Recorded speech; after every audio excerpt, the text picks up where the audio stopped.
A Reiki master finds out about the demonic truth behind Reiki, psychics, spirit guides, and more on this week's Spirit Answers podcast.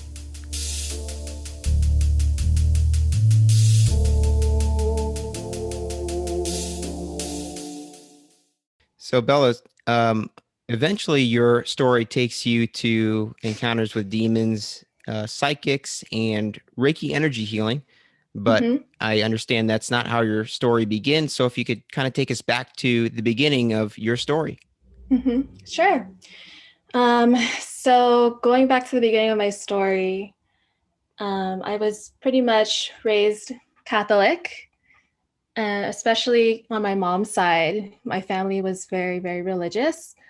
My maternal grandmother, she was very strict. She was very traditional, and she was a devout Catholic woman that she was very much well respected in her church because she was just so dedicated to God.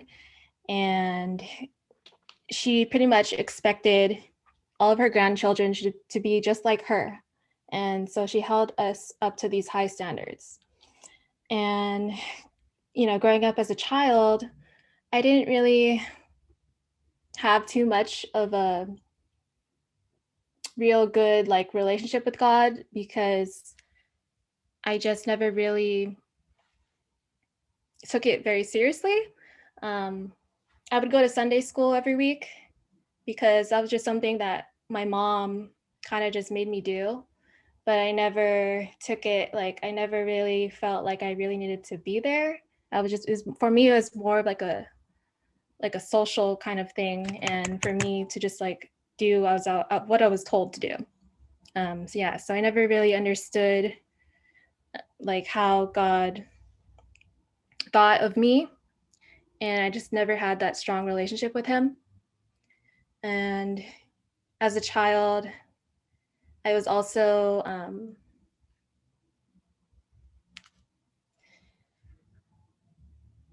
I think as a child, I just carried this hint of sadness to me because I went through a lot of childhood trauma, and this was from a family friend that I went through a lot of sexual abuse growing up, and I'm sorry to hear that. yeah, for the longest time I couldn't even talk about it because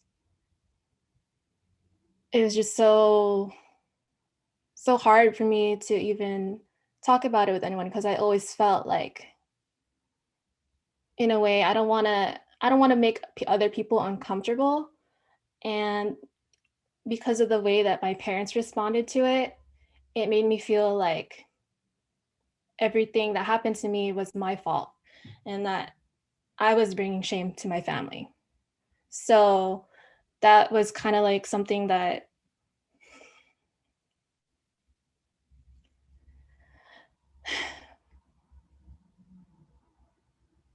it was just really hard because, as a child, you grow up thinking that you could trust this person because there's someone close to you and you respect them. And then when they do something to break that trust, like you understand what they're doing is wrong, it just feels wrong, but at the same time you feel like you can't really tell anyone about it because that's what you're told not to do, is not to tell anyone about it. And then when you do have the courage to finally tell someone about it, which is your parents, and they don't do anything about it because for whatever reason they feel like it's going to bring shame to your family,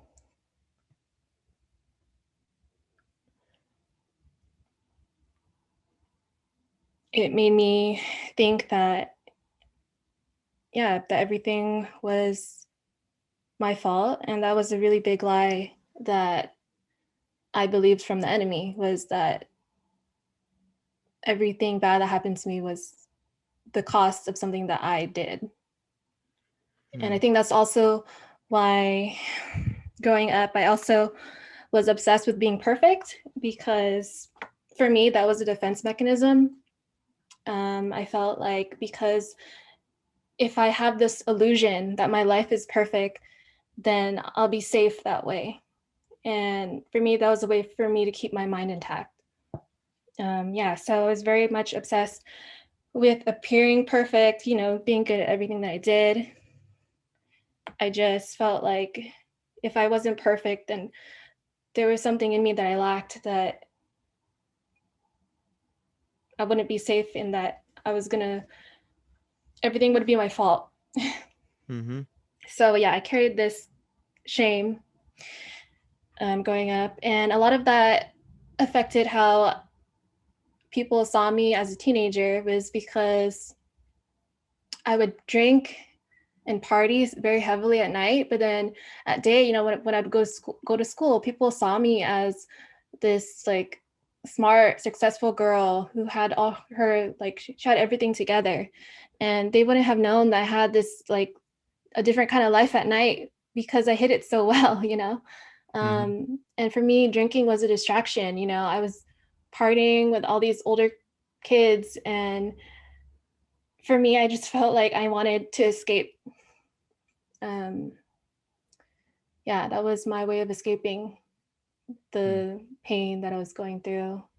And it was at that time, as a teenager, that I ended up getting into a relationship with this older guy, that he was very manipulative, and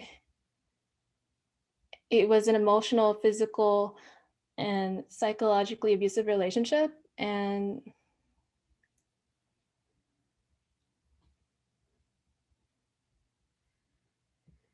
like, looking back at it, I was just in a really low place. And I feel like when you don't love yourself and you don't know your own worth, then that just gives people the opportunity to tell you your worth. And at that time, I didn't feel like I was worthy of the right kind of love. That was the love that I thought I deserved. Mm-hmm. Yeah, no, that makes a lot of sense. And just like, as someone with a counseling background, Mm-hmm. that is honestly, it's pretty common. I think that if you don't have a good relationship with yourself, it's very hard to have a good relationship with other people. Mm-hmm. And I think that it's interesting that that kind of comes back around too as we get to the end of your story and your relationship that you start forming with God, how it all kind of ties together.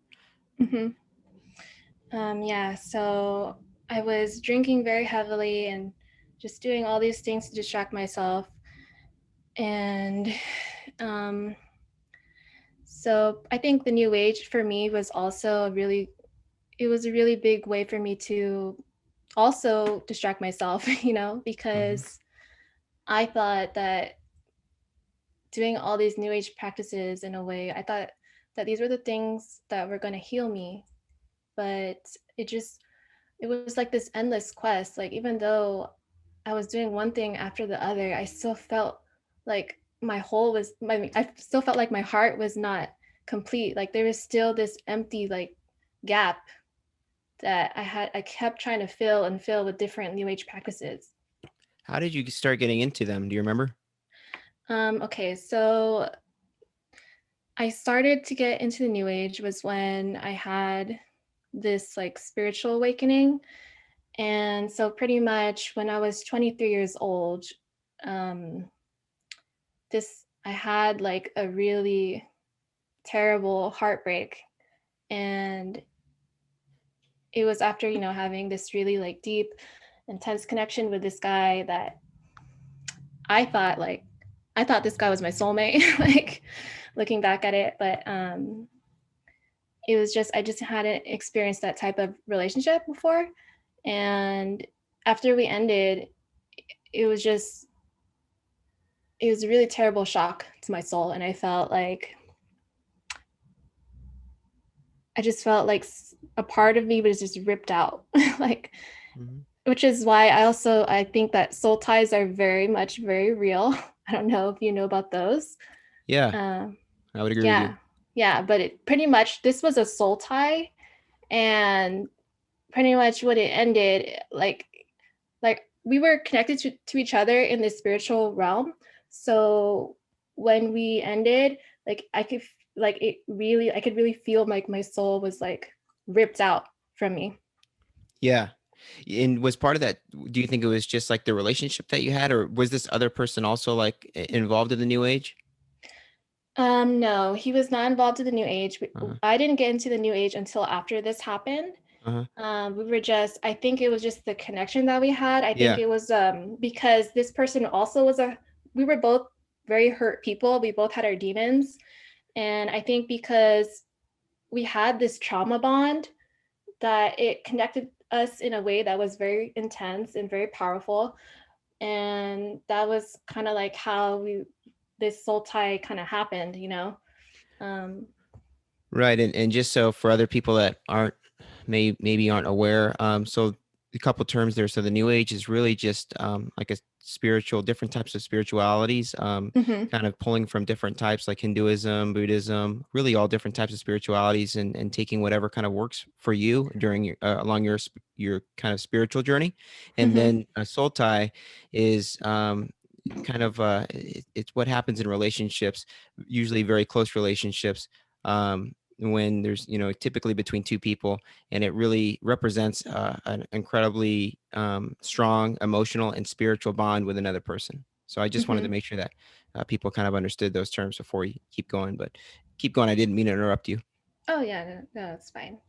Yeah, so we had this soul tie, and we had this type of connection where we could understand each other in a way like we didn't even have to talk, but like we could understand each other's like feelings and emotion by just like looking at each other.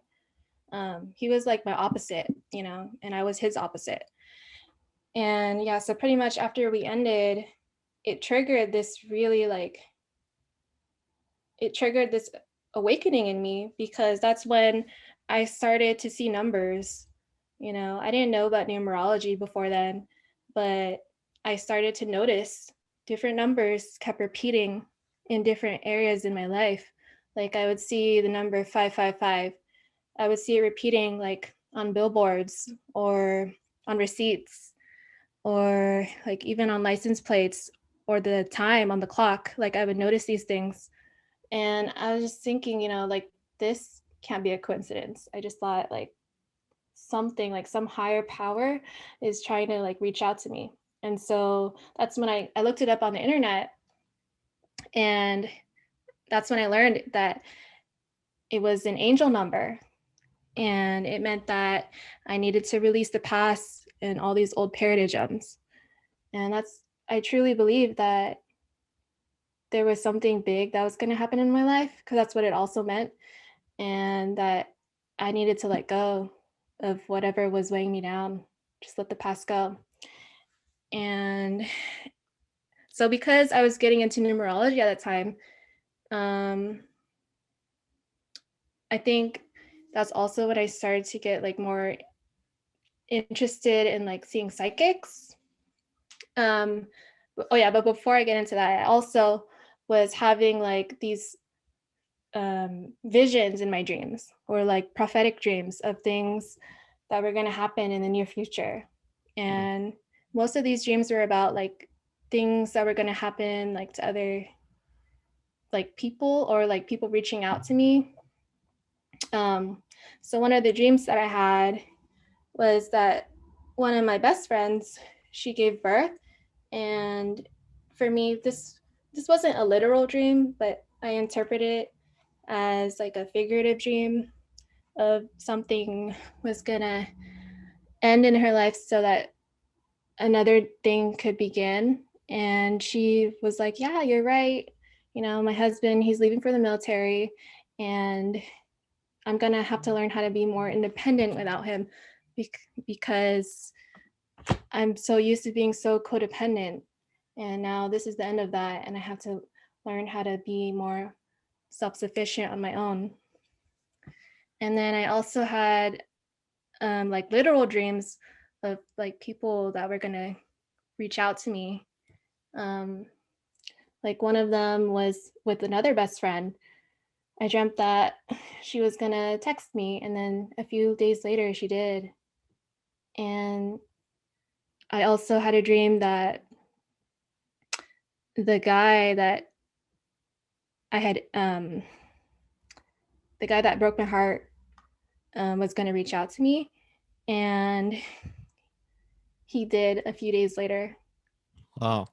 Did these dreams kind of all start to happen at the same time as you started seeing the numbers?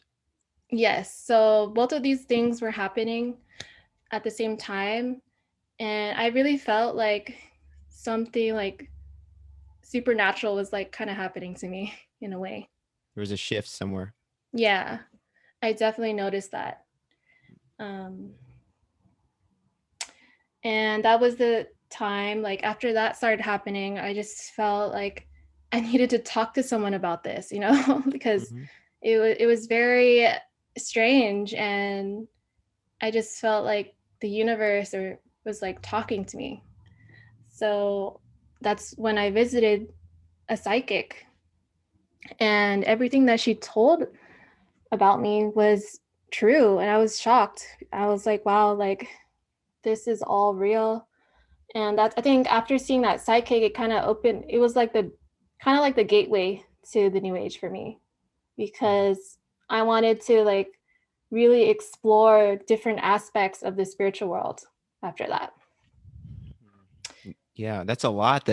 Those three things: the dreams, the numbers, and the Mm-hmm. psychic encounter that you had that showed that there was some legitimacy there.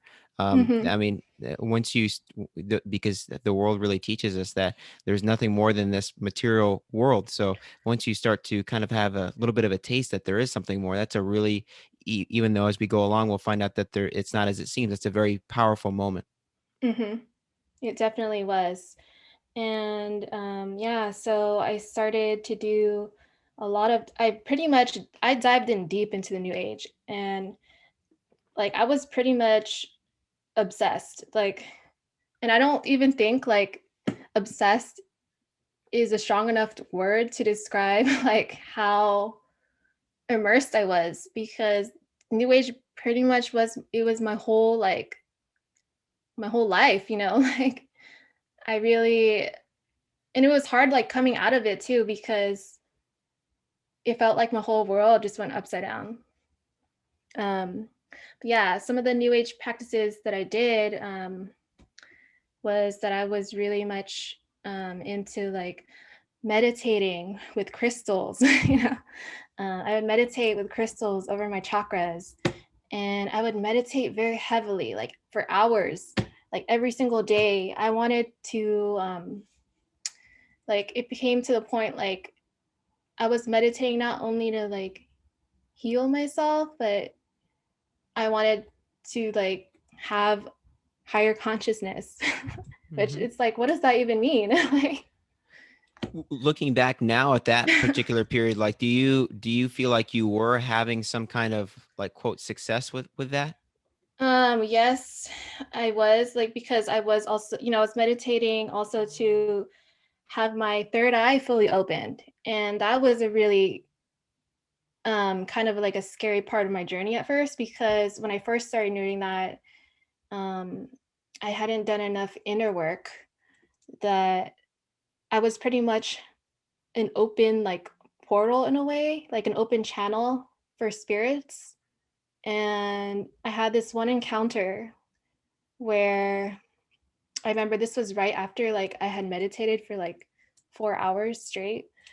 And I remember I finally like opened my eyes to my room, and I saw like this dark like vortex had opened right in my room. And I was a little bit, I was just like, whoa, like, am I seeing things now? Like, Yeah. for a moment, I was like, wow, am I going crazy? Like, is this real? Like, but no, like, I was really like opening myself to this other world. And because I was also doing astral projection, which is, it's when you leave your body to go like to other like dimensions. I don't know if you've seen the movie Insidious. I haven't. No. No, Is that a big okay. part of it? Yeah, well, pretty much the main character, him and his son have the ability to do astral projection. Um, but anyway, yeah, I was pretty much doing that, and I remember there's one time where I went to this other like dimension that was like really, really cold. And I just felt like in my spirit, like I needed to get out. I needed to come back home because no human was supposed to come there. Like, no, there's no way that any human could survive there. And I remember when I was trying to make my way back to my own body, like something was trying to follow me out. And it almost did like right when I got back into my body, there was this scratch on the wall of my um in my room where whatever was trying to follow me out, like it made a scratch. Wow. Yeah. At this point, when this had happened, like, was this a long period of working up towards this? Because this is like really in depth work that you're doing. This didn't just Yeah. happen overnight, right? That you were No. able to do this. No, this did not happen. This definitely took like I had to meditate for hours. Like this took a couple like quite a few months to be able to get to this level. And it was after that incident I was like, okay, I'm not gonna meditate to open my third eye for a while because I felt like in a way I don't think I was fully ready for it. And I'm honestly really glad that I stopped at that point because I think if I had continued, like who knows what other doors I could have opened, you know? Yeah, yeah, I didn't know that. That's fascinating. I don't think that you had shared that in your original video. No, I did not. I did not get to dive in that deep with it. At this point, did other people in your family or your friends have any idea what you were doing? So they didn't really know about it too much because I only shared it with like my really close like best friends. And one of my best friends, she wasn't really as into it as I was. But my other best friend, she was pretty much in the same boat as me. Like we were both doing these new age things, but we didn't really talk. Like we have this kind of relationship where we don't talk as often. Like we could talk to each other once every blue moon, and we'll still like catch up from where we left off. So even though we were both doing these new age things, it's not like we were like talking about it all the time. Right. It was just kind of whenever it naturally came up. Yeah. Yeah. So with my other friends, though, I didn't really get to talk about the new age too much because I felt like they wouldn't really understand it. And in a way, I kind of kept that part of myself kind of hidden. Just simply because, yeah, I felt like they wouldn't understand it and they wouldn't resonate with what I was doing. Yeah, and on one hand, I'm sure that that was probably like it felt like you were protecting yourself, but on the other hand, Mhm. I'm sure that it was kind of like created like some ambivalence in your mind because I'm sure that at some points it was like isolating. I would think to kind of have your own world, but at the same Mhm. time, I'm sure it kind of felt like an escape. Yes, like it definitely it definitely got me to the point where I felt like I was very much different from everyone, and it made me feel like I needed to be more on my own because I couldn't share this part of my world with them.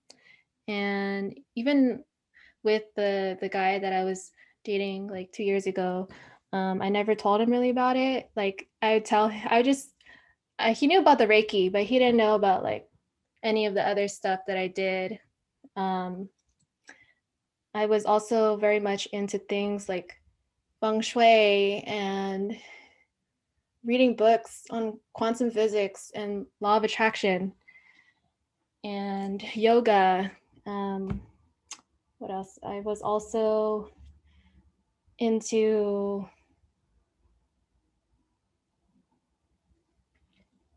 oh, yes, I was also into like oracle cards and using Mm, tarot cards, mm. which, oh my gosh, that's like a whole other like doorway to Were things.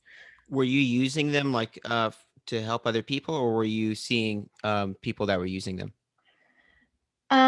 So I saw psychics that were using them, and I Hmm. also was using them to help other people. Mm. Um, but I didn't. I would mostly rely on my oracle cards. I didn't use my tarot cards as much. But even so, looking back at it, I can see how dangerous that was. Simply because the thing is with the spiritual world is you don't always know who you're talking to. Even Yeah. though, I would always say like this protection prayer beforehand. And then I would also light up some like sage to kind of like cleanse the room, cleanse the energy of the room before and afterwards. But even so, it's like you still don't know who you're talking to, because the spiritual world, um, anyone could be pretending to be someone that, just like the enemy, the enemy presents himself as an angel of light. And I think that's what happened, is because I was in communication with, spirit guides. And I didn't learn until later on that they weren't really the angels that I thought that they were. When you started to get in contact with them, how did Mm-hmm. that process work for you? Was it just a matter of like contacting them through deep meditation? Yeah, so it started off with me contacting them through meditation. And then I would also like write to them on like in my journal, and they would answer back to me in different ways. Um, Like little like, signs? yeah, like signs pretty much. And then also I was getting so deep into the new age that pretty much I developed like my clear audience, which is my clear hearing. So I was able to communicate with them in my mind. Hmm. Like I was able to receive messages. Wow. Yeah, in my mind. Um, so the more and more I got into the new age, the more I realized that I was just getting so isolated from everyone. And I was also I also like realized I was getting further away from God. And I just felt like I had this urge like to read the Bible for some reason. Hmm. Yeah. And so I started to read the Bible. I read it from the beginning. And when I read Genesis, oh my gosh, it was just like, wow, like this is the truth. Like everything, like my whole world was like, it just, my whole world felt like it was just shaken up, because I felt like I had just discovered this truth. And I realized that the whole time that I had been doing all those things, like I had been heavily deceived. I fell for the oldest trick in the book, which is the biggest lie that the enemy told Adam and Eve, is that you can be your own God. You can be just like God. And at this point, this was the first time, like, since you were a child, that you had really thought about even cracking open a Bible. Isn't that right? Yeah. Like I had never like even thought about doing that in my childhood years. I never felt that urge until that moment, after I realized I was getting isolated from God and from my friends. Hmm. How was that period then? As soon as you kind of started to figure out that this you could have been deceived this whole time, like that must have been like incredibly jarring. Mm-hmm. It really was. I just felt like, wow, like, because, in Genesis, the serpent, he pretty much tells Adam and Eve, like, if you eat this apple from the tree, like, of knowledge, then you're gonna know everything that God knows. You can be just like him. You can have whatever you want. And it was like, wow, isn't this? I kind of thought to myself, like, wow, this is like what the law of attraction wants us to learn, is that if we um if we put things out to the universe, then if we claim it, then we can be our own god, or we can be our own goddess. Like we can create our own life for ourselves. And that is like not true. That's not true at all. Like, yes, I truly believe that God wants to give us the desires of our heart, but if it's in his will, meaning that if it's really going to be good for you and if it's going to give him glory, then yeah, you can have it. But if it's like wanting all these material things, all these worldly possessions, and like, or wanting to keep like this toxic relationship or like a job, and these things are going to lead you down the wrong path. And I don't think that we should be manifesting these things. Yeah, really well said. Because when you're when you're dabbling in different types of spiritualities, I think it's so hard to remember that there is a truth out there on top of like these different spiritual practices. It's very hard to look past the wonder of all those different spiritual practices. Like you were saying, you were traveling to different dimensions. You had actual like um, uh, prophetic dreams, and you had certain signs that would come to you both through psychics and otherwise. It's very, Mm-hmm. very hard to see past all of that, especially as I said before, when you are trained to believe that there is no truth to any of these things, and all of a sudden that whole world is opened up to Mm-hmm. you, and you realize that there is. And it becomes so easy to forget about that little book that is oftentimes like, or at least used to be like in like Mm-hmm. hotels, the Bible, because it just seems so dull and boring compared to Mm-hmm. those things. Right. And I think that's the thing with the enemy is like he wants to like draw us in with these alluring things. And it's it's funny because looking back at it now, there was this moment I remember when I was in the new age. I went to my grandmother's church, and at the time there was something that the priest said that really stood out to me. And I couldn't understand why like it stood out to me, but at that moment, like I just remember him saying, you can't be he said like you can't be distracted by the stars because at the end God is your destiny. And I Mm. kept throughout the years that I was practicing new age, I kept thinking, like, for some reason I kept thinking about that one line that he said. And now looking back at it, it all makes sense. Like, I had all these distractions, these things were so promising. They were like the stars to me. But at the end, like, God, he is my destiny. Like, he ended up calling me home to him.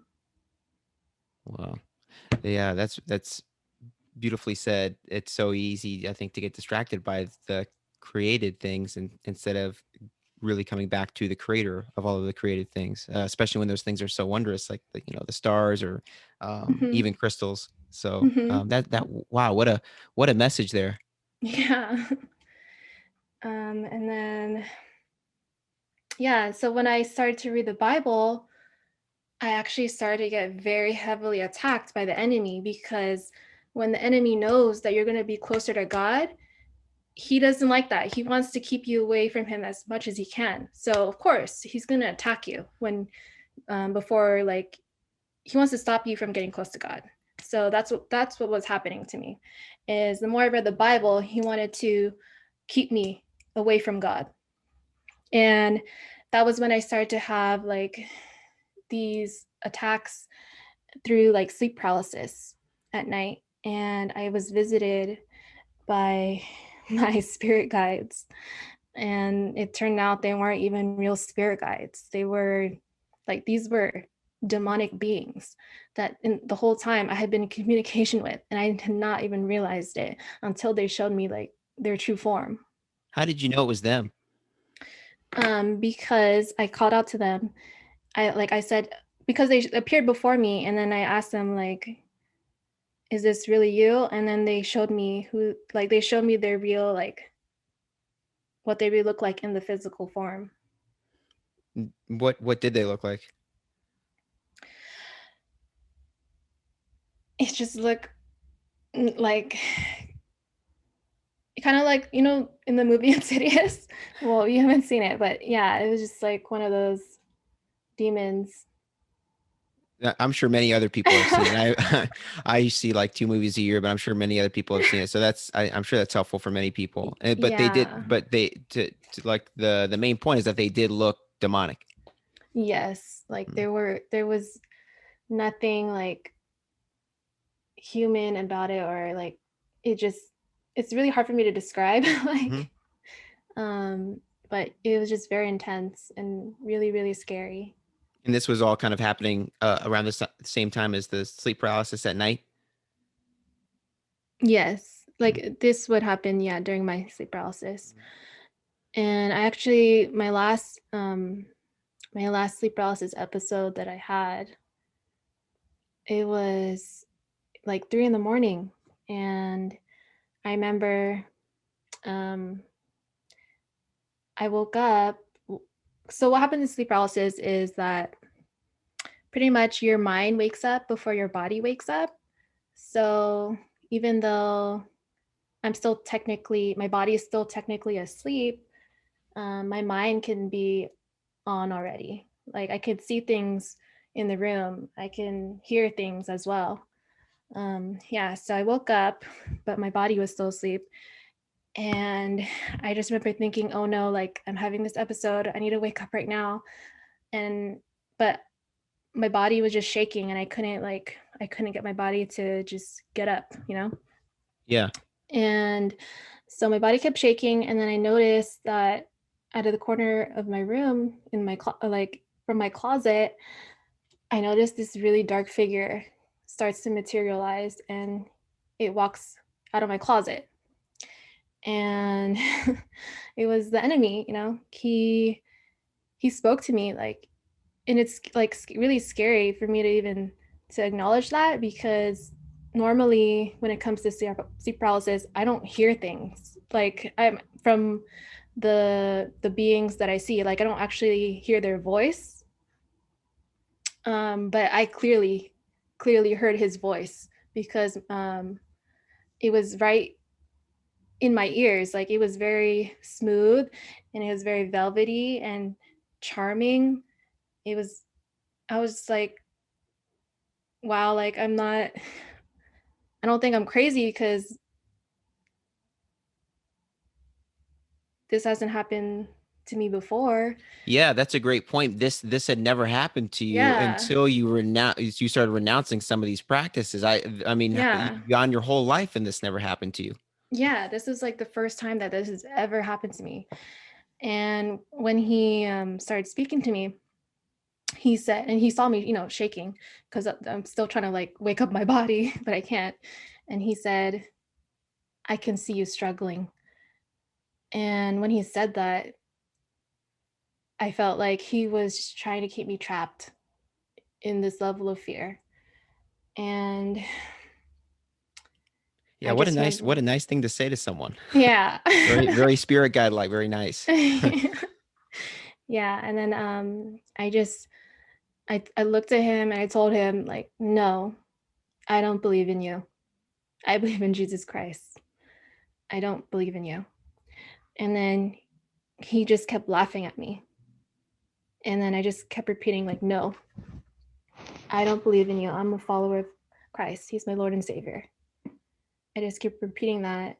And I felt it. Like, I felt it in my heart. And I felt like this light in my heart. And that's when eventually he disappeared. And I've Wow. never had another attack after that. Wow. Wow. Praise God. That's incredible. Yeah. How long do you have any inclination like how long that was that you continued to say Jesus' name in that instance? I think for me, it felt like a long time. Yeah. But I think it probably at least like a minute or two.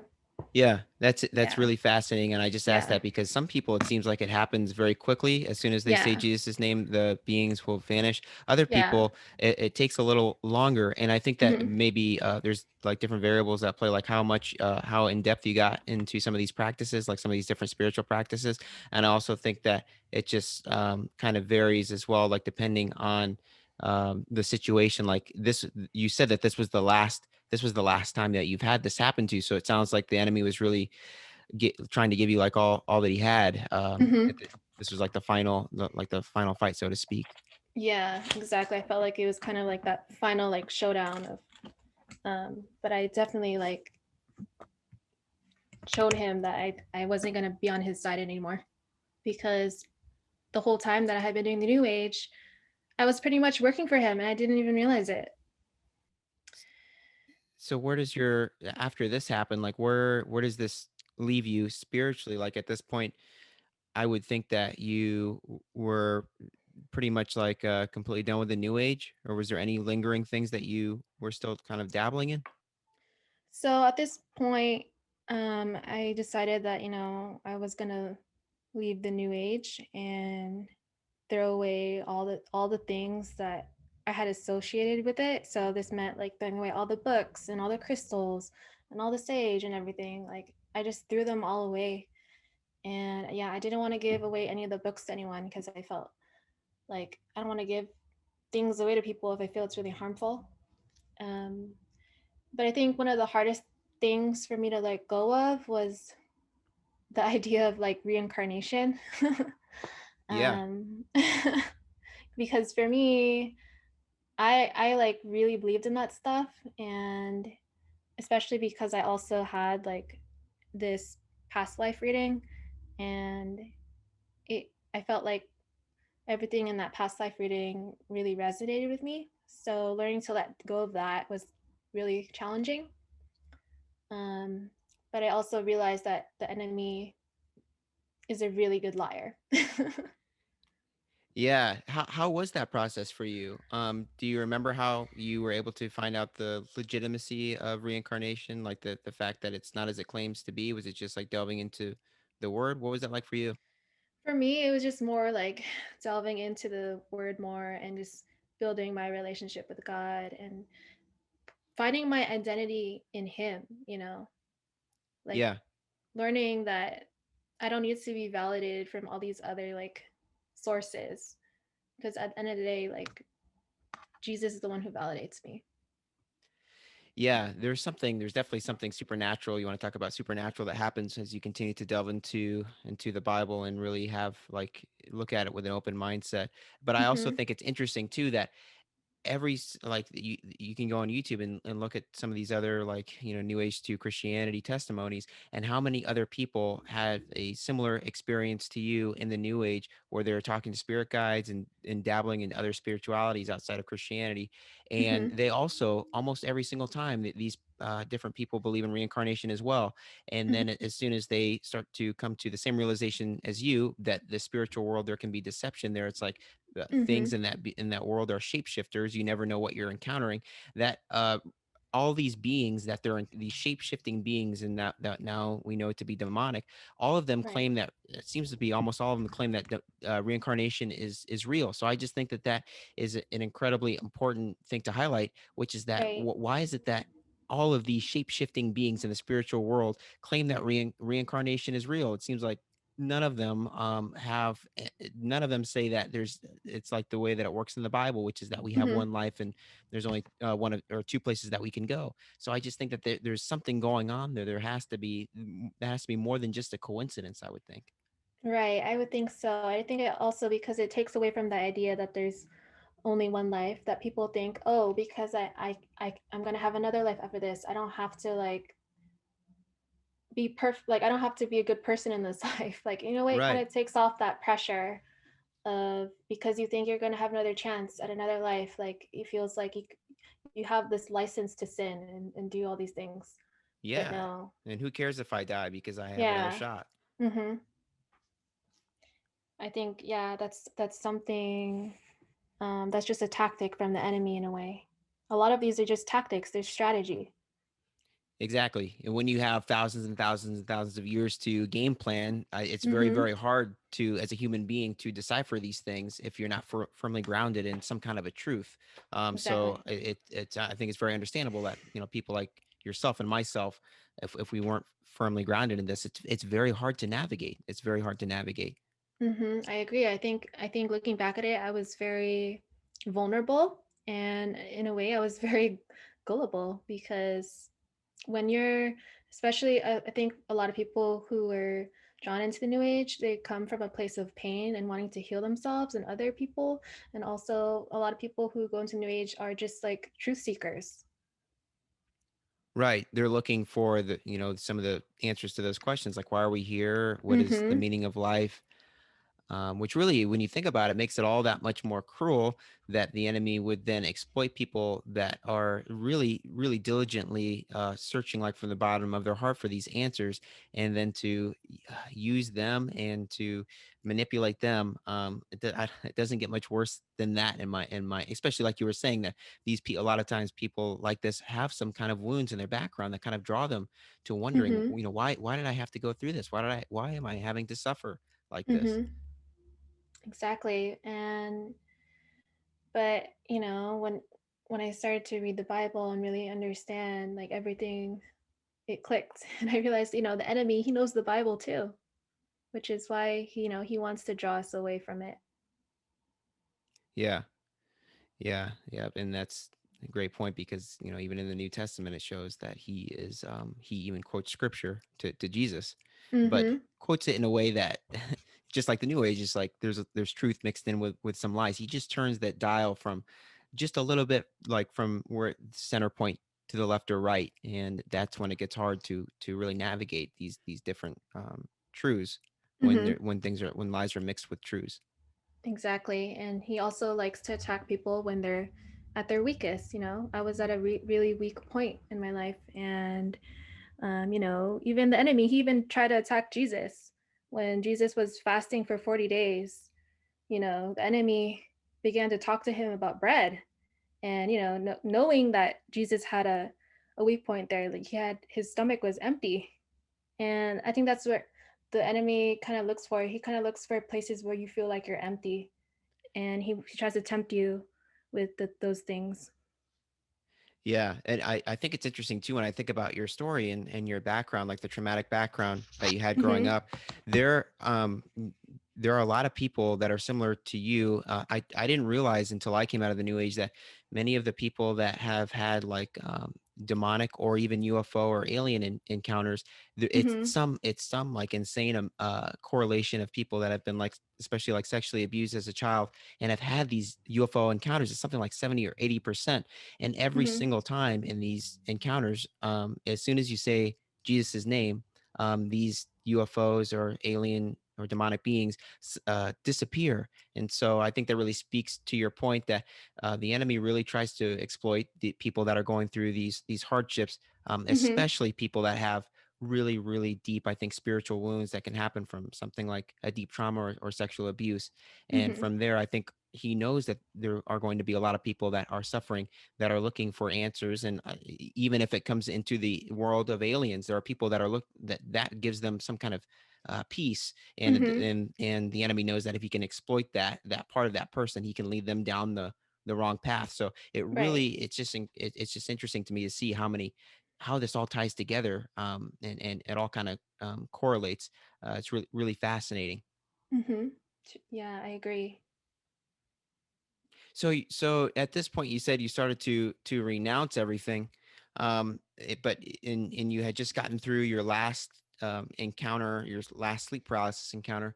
What happens next?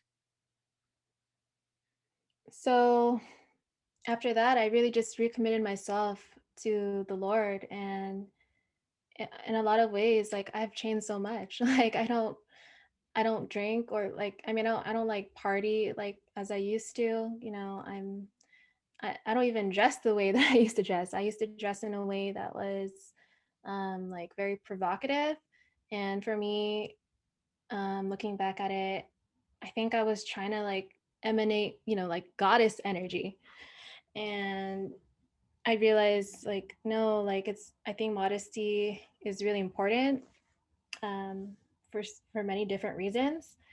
And God has pretty much just changed my whole life around. Like I feel like I can be more my authentic self, and he's just given me so much more peace and so much love that I can really say that I feel this fulfillment that I would have never reached had I been on my own. Like if I didn't have him in my life, like I think I would just be this empty void, cuz that's how I was. I was just this empty shell of myself. I was really depressed. I suffered from panic attacks. I had PTSD. Um, and I just had a really like low self-worth. But all of that has really changed. He's really given me a new spirit. He's renewed my heart. Um, if you had told me back then as a 24-year-old, like if you had told me like it's possible for God to change your whole life around, I don't think I would have believed you. simply because, I carried all this guilt and I carried all this shame. And I just thought like I could handle things on my own. And I also felt like, in a way, I felt like I was just always gonna be broken in a way. Like I saw my heart as like a broken glass bottle that I didn't want anyone to get too close to me because I was afraid that they would damage my heart even more. And at the same time, I didn't want them to get near my heart either because I felt like they're gonna cut themselves on the shards of glass that my heart has become? So it was just like this Right. double-edged sword. Um, yeah, and I think it's just really amazing how God has really restored my heart, and to be able to have like this level of vulnerability with other people is amazing. The fact that I'm even sharing my story to the public is truly amazing because naturally I'm a very like private person. I'm very much an introvert and I don't like having a lot of the spotlight on me, but I realize this is not just my story. This is God's story. This is how God can really change a person and their life for the good. And I know that there's people out there who are going through similar situations that I went through who are going to really like be able to take this message.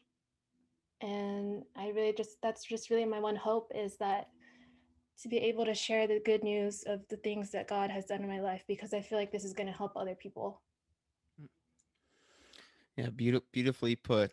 And I'm obviously very thankful that you've felt the courage through God to share your story. I'm right there with Mhm. you. Like as a natural introvert, I know how hard it is. So I think that it sounds like if you were still in the new age, like this would be something that you wouldn't have gotten onto like a podcast and started talking about the new age. So something Mhm. has changed in you. It sounds like something very on a very deep level has shifted in you to if you feel like you can get out of your comfort zone in this type of capacity and share Mhm. something like this. Yes, I just realized that I could get out of my comfort zone. I could, because for me, like being being a like being private is like for me it's peaceful. And so for me this is really I'm really just in a way it's kind of breaking out of my peace, but for a good cause. And I feel like my love for God and for others really overcomes like this fear of possibly, even being like rejected by man in a way by sharing my story.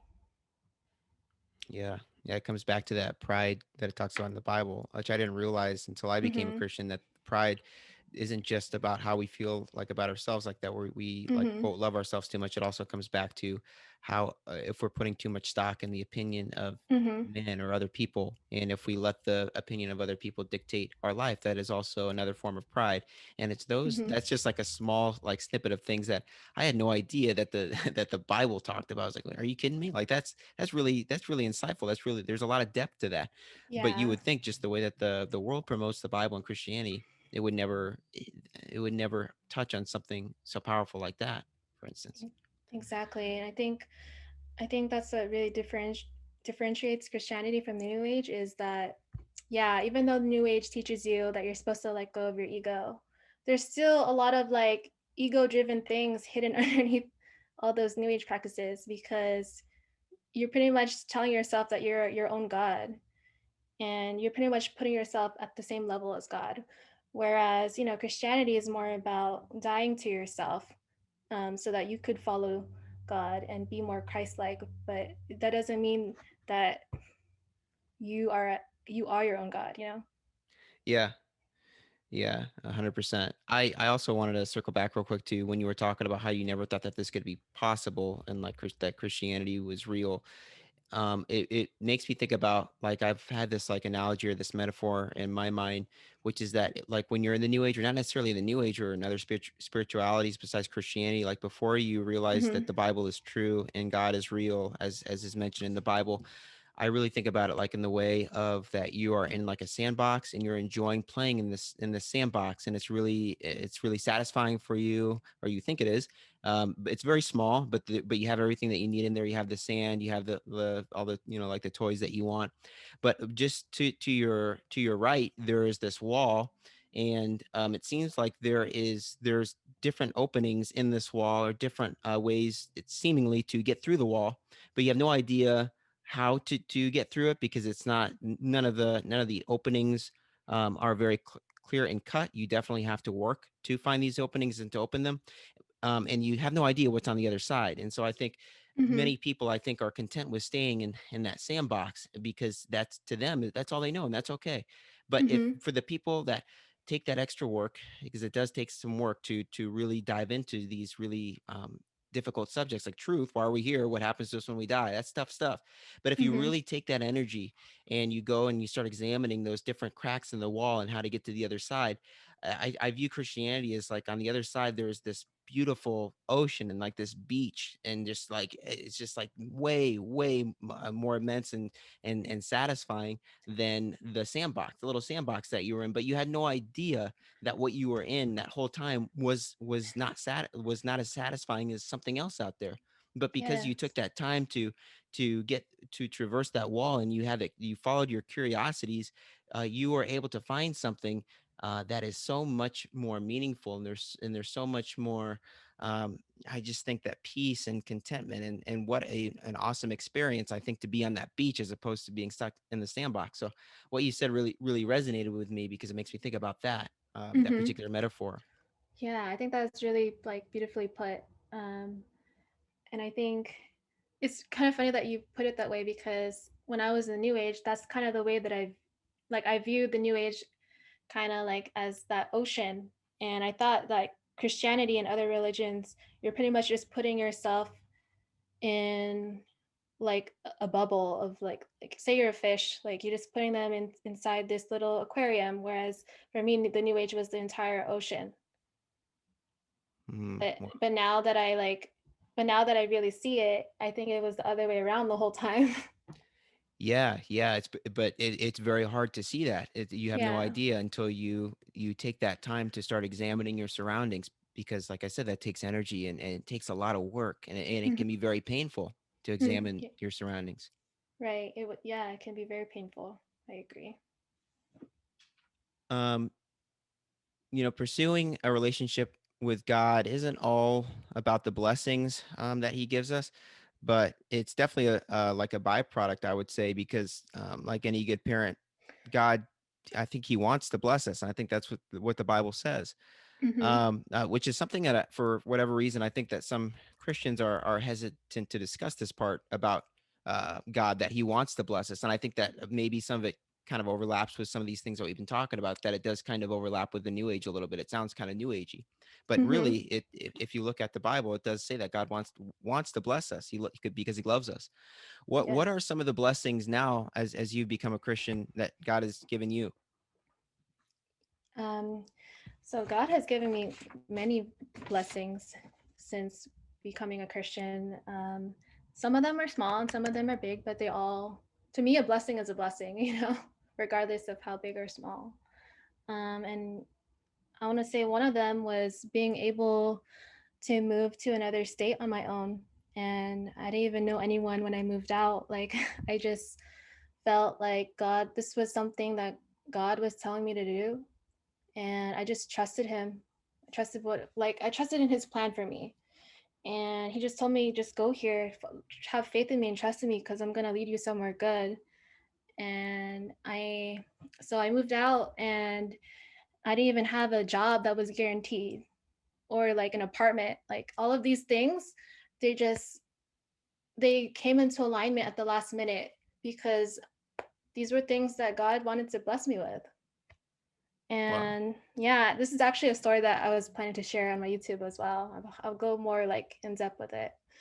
Yeah, and then another blessing that I prayed for from God last year was that He would bless me with a community of godly friends, people that I could form like authentic relationships with, to help each other grow, especially Like I believe it's really important that we have like a fellowship with other people who are on the same paths as us. And that's something that I really prayed for. And just like recently this year, I actually made friends with some really amazing, godly people. And that's something that I'm really thankful to God for. Wow. Yeah. And then he also, I think my whole life is a blessing simply because, especially when I was younger, I was just so very, very reckless. And I thought, in a way, I thought I was invincible. And a lot of the things that I did, looking back at it, I kind of think to myself, like, wow, there is no way I should have survived that. Like, so I think the whole time, like, I was doing all those things, like, God, He really was like, He always had my back through all those times and He was always protecting me. And also, I think it's a blessing that my mind is intact, especially after doing all those new age things. I think I honestly feel like if I had continued down that path, then I'm pretty sure I would have gone insane. Mm, wow. Yeah. Um, so that was a really big blessing. It was him like saving me from that path and just having him like renew my spirit is a really big thing because I just never thought I would get to this point. Yeah, I'm happy you touched on that also because the it's so hard to change worldviews, like no matter what it is, like to go from like one way of thinking to another. It's so painful, especially when that previous way of thinking was everything for you and it really shaped your Mm-hmm. world. Another thing that makes it so painful to especially switch over to Christianity is that nothing about it, according to the world, is like a sexy type of a thing. It's not like a cool thing. It's actually like, according to the mainstream, it's very looked down on, and so it can be uncomfortable, and so you have Mm-hmm. all these different things working against you. That's a very, very challenging period of your life, to Mm-hmm. make all these different changes in your way of thinking, especially to something that is so looked down on. However, I'm so happy to hear that you found a community of other like-minded people, other Christians, because and God Mm-hmm. has blessed you with that, because I think that makes it so much easier if you can find relationships with people that view the world in a similar way and also, have a relationship with God themselves. I think that makes this really, really challenging moment of anyone's life that's going through something similar, just a little bit easier if they have other people to lean on in those difficult circumstances. Right. I agree. That's also really cool about the moving. That what a leap of faith, and you heard God correctly, and He provided for you. Yeah. What a miracle right there. Yeah. Sometimes I think that God's way of showing out is a lot more miraculous and wondrous than some of the things that we see in the New Age. I just think for whatever Mm-hmm. reason they get lost, and so I really want to highlight that He did something for you. I think that is 10 times more miraculous than I think. Quote, traveling, doing these astral projections and finding going through other dimensions. This is something that really has had an incredible foundation on your life uh, that has provided so many different aspects of your life, like you said, the community, a whole Mm-hmm. new awesome city to live in, and also just it feeds into the relationship factor. This isn't just a crazy one-off spiritual event that happened over here in a corner. This is from a relationship that you have with the creator of the spiritual and the physical world, that he helped you Mm-hmm. get to this point. And so it's not just the miracle, but it's also the relationship part of it that makes it so, I think, so much more powerful than some of these other quote miracles that we see in the New Age. Yes, exactly. I think that was very well said. Yeah, thank you. Mm-hmm. I also I really love the quote that you end your testimony video with, or one of the quotes that you had, which is, "Can you imagine being in an unhealthy relationship with a partner that is cheating on you? Would you take them back again?" And what I want to ask you as relates to this is that what does this quote mean to you about our relationship with God? I think that this, when I said that, I just really wanted to point out how even though God knows that as imperfect humans that we are, like he knows that we're gonna go against his back. I mean, he knows that we're gonna sin. And sometimes that's like it's intentional or like it could be unintentionally, but he knows at the end, like, yeah, we're gonna make mistakes. But even so, like every day he still chooses to love us. Like, can you imagine having someone in your life that could do that for you? Wow. Yeah. He's seen us through our lowest points and Hmm. still welcomes us with open arms. Yeah. It's amazing. Like I honestly I don't think many people could do that. Yeah, I agree with you. Wow. Um, so what are you up to now then? Like I understand it looks like you're gonna put up more videos on your YouTube channel. Is that right? Hmm. Yes, I'm still planning to. My goal is to try to post regularly. I'm trying to aim for at least once a week. I've been pretty busy in my schedule right now, but hopefully in the summer I'll be able to have more time. Yeah, but I definitely want to make videos. A lot of it is just my journey as a Christian woman and sharing whatever like experiences or thoughts I may have. And I'm planning to also work on my own podcast. Um, it's more about like healing and relationships, like learning to heal and how to like love in a healthy way. So yeah, this is another project that I'm hopefully trying to like work on this summer. I'll give out more information on that on my YouTube channel once it's has a more once I have a more better like idea and structure of it. I'll let everyone know. Wow, that's exciting. I didn't know that. Yeah. Yeah. And for everybody that's listening, you can find Bella's YouTube channel. It's just her name. So it's just Bella Cruz. So it's B as in boy, E as in Edward, LLA, and then space her last name Cruz, C as in Charlie, RUZ. It should pop up. Actually, I'm not sure if it does pop up if you just type in your name, but I know that if you type in like Bella Cruz, New Age or New Age to Christianity, it pops up.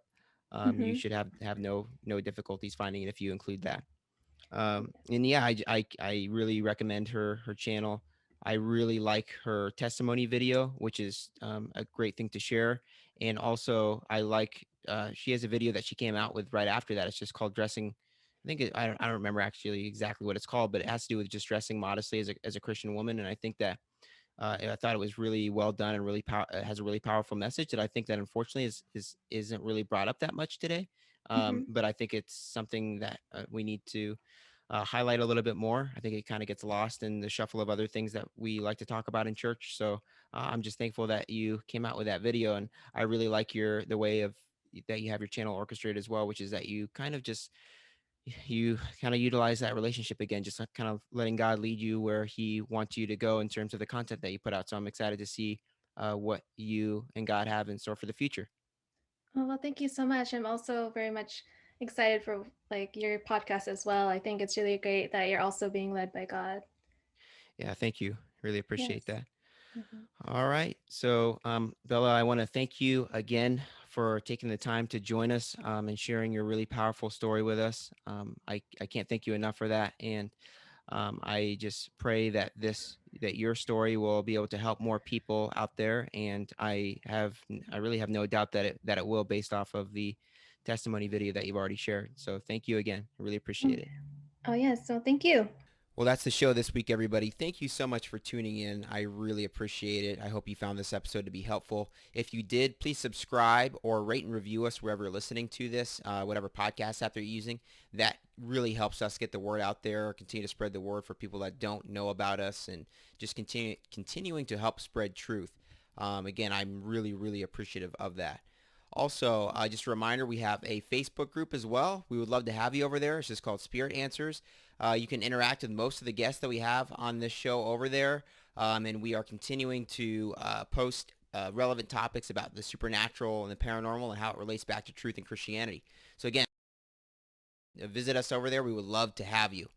Also, just want to remind you, if you found this episode to be at all helpful and you think someone else could benefit from the content in this story, Bella's miraculous testimony, please share this with a friend, just one person that is so helpful for us and so helpful, again, to get the truth out there. And I think that that person hopefully will also find some kind of benefit, even if they don't completely agree with the material. At least they are continuing to get more information to kind of give them a broader picture of maybe some of these topics that they, from a vantage point that maybe they hadn't considered before. So again, please share this with a friend.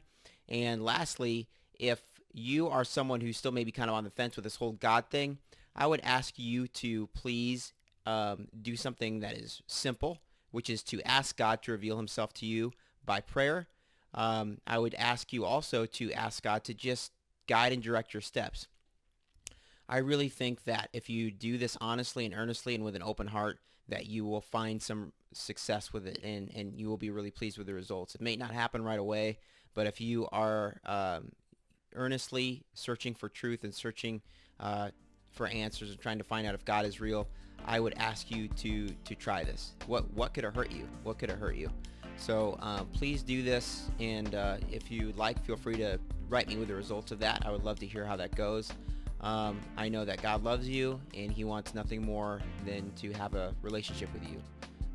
So that really covers it for this week. Again, I really, really appreciate your listening, and I appreciate all that you do to help spread the word of truth in the podcast.